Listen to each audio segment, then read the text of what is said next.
get this vlog rolling. How's it going, boys? Welcome back to another episode of Vlogmas. Welcome back to the channel. I think I said those in the wrong order. This morning I took Colby up to the airport and I just got back and it is just stormy outside. It's just a sad, depressing, gloomy day. Luckily though, it's not as cold. It's only about 50 degrees outside, which means I don't have to have this stupid space heater on, which means it's nice and quiet in here. The audio for this video is gonna be fantastic. I can see myself in the future editing this video like, mwah, it's gonna be so nice. Honestly though, today's video is just gonna be a bit of a hangout video because I don't think anything like super exciting is happening. I'm literally just gonna be sanding.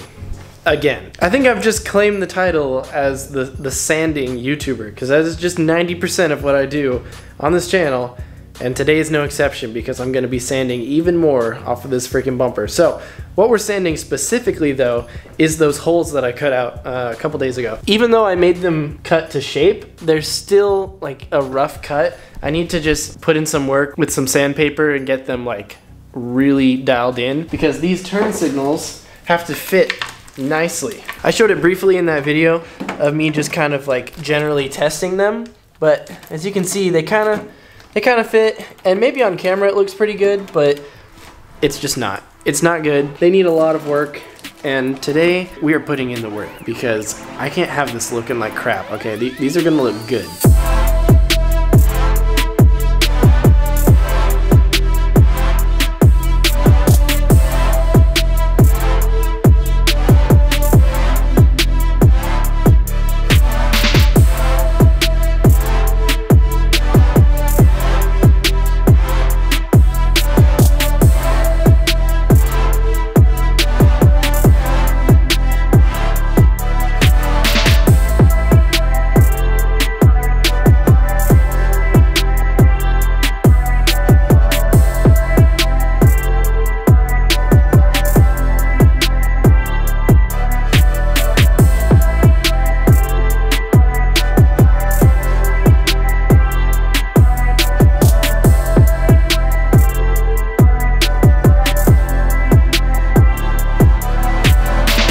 So I think I'm hitting a bit of a mental barrier with my building process, and what I mean by that is that I think I'm just scared to like damage the thing because it has paint. So because of that, and because I can't be having that, I'm just gonna go ahead and start destroying the paint on this thing. It kind of hurts to do that, but I'm gonna sand the whole thing down anyway, like all the way down to just bare aluminum again. So I'm just gonna go ahead and send it.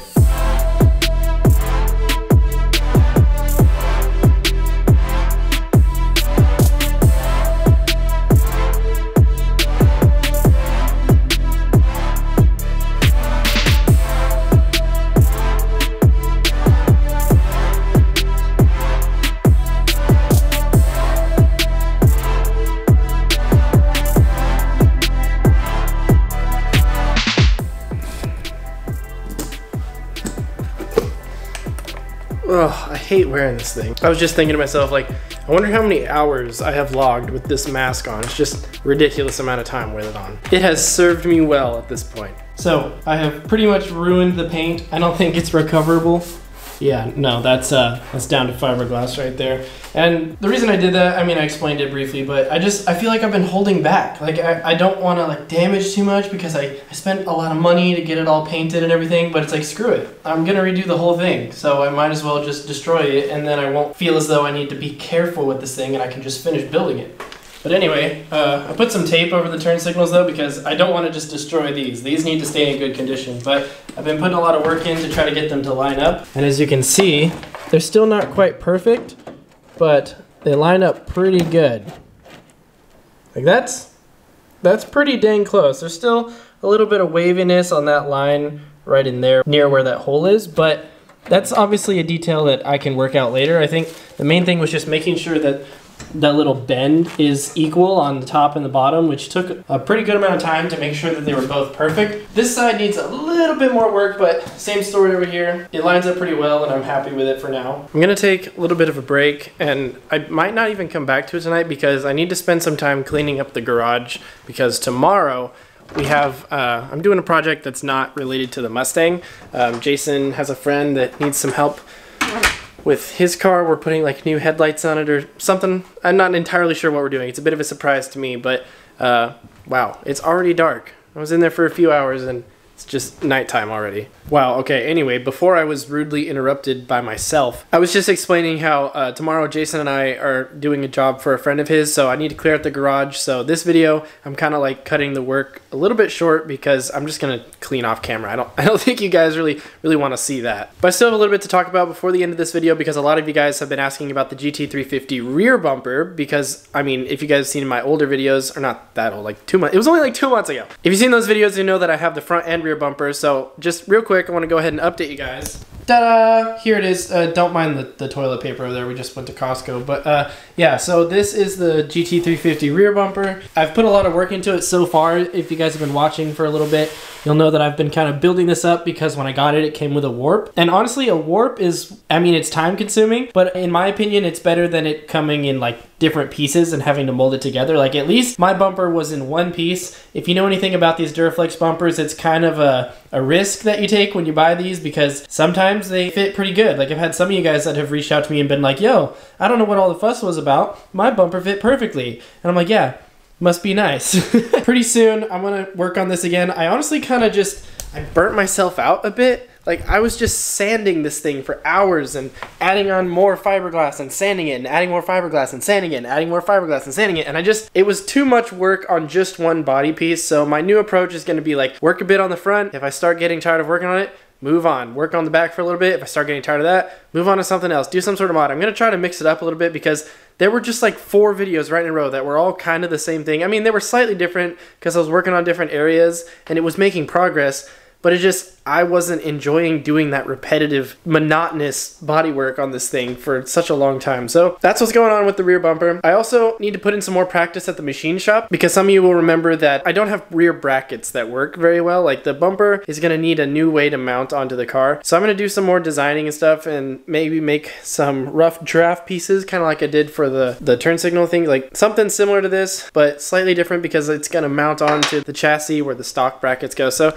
there's some nuanced stuff that I need to work out with this before I get to the next level, but I'm literally so excited. There's even stuff that I haven't shown you guys yet still. Like I bought so many car parts and they're just sitting in boxes, like they're like in my room and I just can't, like I can't spoil it. You guys are just gonna have to wait for the videos, which I mean, I'm sorry, but that's just how it's gonna be. Which kind of leads me to my next thought and the last thought for this video that I want to just leave you guys with is that like over the last year, one of the things that I've learned is that as you develop your skills and your knowledge and your credibility, people are gonna try to take advantage of that, not because they necessarily want to take advantage of you, but because if they see that you have something of value and they want whatever you're offering, then they're gonna wanna take advantage, not in a bad way, just like take advantage of an opportunity. And with that comes this like kind of unspoken rule that you're supposed to like stand up for yourself and set a value on yourself. But if you're doing something that nobody can do or can do easily, it can be kind of hard to know like exactly where to draw the line when it comes to like people using you for a job or something like that. So the reason I bring this up is because Jason and I are doing this job for a friend of his to install a part on his car. Or did I already say it? I think I did. Yeah, we're installing like headlights on his car. Originally, I wanted $200 for it, and then Jason and I were gonna split that, and then he kind of lowballed and was like $150. Initially I was like no, and then finally I felt kind of bad and I was like, you know what, like it's okay, as long as he lets me make a video about it, then I can do $150 and we'll split it. But I shouldn't have done that, and I'm kind of like regretting that now in hindsight. It's nothing against him, he just wanted to get a good deal, and $150 to install headlights, like that's already kind of a lot of money, but considering that Jason and I are splitting it, it's only $75 each. So if I wasn't doing anything else with my time, $75 to install headlights, I'd be like, yeah. I mean, like, honestly, a year ago, I might have been like, just give us $100. I'll take 50, whatever, that's fine. But I've gotten myself in the situation now where I have so much going on. Like, I'm creating stuff and wiring harnesses and doing all the work with the body kit on the Mustang, and so I'm just in the situation where I feel like I'm upset with myself. Like I feel like I sold myself short because I agreed to do the job. And it's not that like doing work is bad. I'm not saying like, oh, just don't do things for people. Like if they offer you money and you have an asking price and they lowball you a little bit, like it's okay to work with them. But in hindsight, I feel like maybe I should have been more stubborn because he agreed to do 200 and then I felt bad about it. So I was like, you know what, like let me make a video, we'll do 150. But now it's just like, well, now I've got to clean up all my stuff and get the garage space empty so we can get his car in here. And I don't know if you guys are even gonna enjoy it. I mean, I'm gonna vlog it because I've got a daily vlog and that's just how it goes. But it's just such a hard thing to like balance all of it and like not come across as an asshole to people. But if I have a set price or an asking price, I need to just stick to it. But like, how far do you go? Like if you feel bad, how far can you let people kind of lowball you? And then I think another reason why it's important to not let people lowball you is like my example here is like I didn't even think about the time that I'm gonna have to take out of this video to then go and clean up the garage so that way it's ready for the next video, which is something that I don't even know if you guys want to watch. So I feel like I owe you guys an apology in a weird way because tomorrow's video is, I mean, I'm gonna make it entertaining and it's always fun to hang out with Jason and the boys and I kind of just like working on cars, but at the end of the day, it's not going to be what I wanted to do with that day. And that to me is frustrating because like during my winter break, I have such limited time. And people say like time is money, but with YouTube, time is content. And if I'm just wasting my time working on someone else's stuff, I mean, I don't know. It's still kind of frustrating that I felt like just cash being waved in my face made me just be like, oh yeah, sure. But now in hindsight, I'm like, well, I kind of, you know, I got a lot of my own stuff that I need to do. So I think from now on, I'm not going to do any more commissioned work for people. If it's something small, like really small, I mean, I'll probably help people out with it, but I think I just have so much on my plate with the Mustang and then also the 944 that I want to get in the garage. Probably after I do all the cleanup and stuff, I'll make a couple episodes about that. But it's just something that was really hard to like come to terms with because I like helping people and I like working on cars and I like mixing it up. But I've reached a point now where I have so much of my own things that I need to do that I can't just allocate myself to someone else's project anymore, especially because it gets even harder to make the videos about it when it's someone else's car, somebody who's never been on the channel before. Like, I don't know how they're gonna be on camera. Not that I'm concerned, like he's a cool dude and he's a friend of Jason's and you know, Jason tends to attract really cool people. So I think it'll be fun, but there's just a lot of things that go into it and I'm still learning a lot, like how to be a YouTuber, how to manage my time, how to run a business. And I just think overall from now on, it'll be smarter if I just don't accept side jobs from people unless it's something that I know I can do in a short amount of time or if I'm not daily vlogging, because with the daily vlog and during winter break it's like I should dedicate all my time to my projects, not spend a day doing something unrelated. But I digress. The lesson here is just know your worth, know what your time is worth to you, and if you feel as though somebody isn't valuing your time properly or your skills, like don't be afraid to just let an opportunity go, because as soon as you let an opportunity go, the next person that does value you just that much more will come around. So don't feel like you're stuck, don't feel like you have to do things for other people. And I mean, if you feel bad and you want to lower the price like I did, there's nothing wrong with doing that, but at the end of the day, you can't just sell yourself short when you know that your time is worth it. On the other hand of that, you don't want to be a narcissist. Like, you don't want to be overcharging for your work just because you think you're that much better. Or maybe you are, I don't know.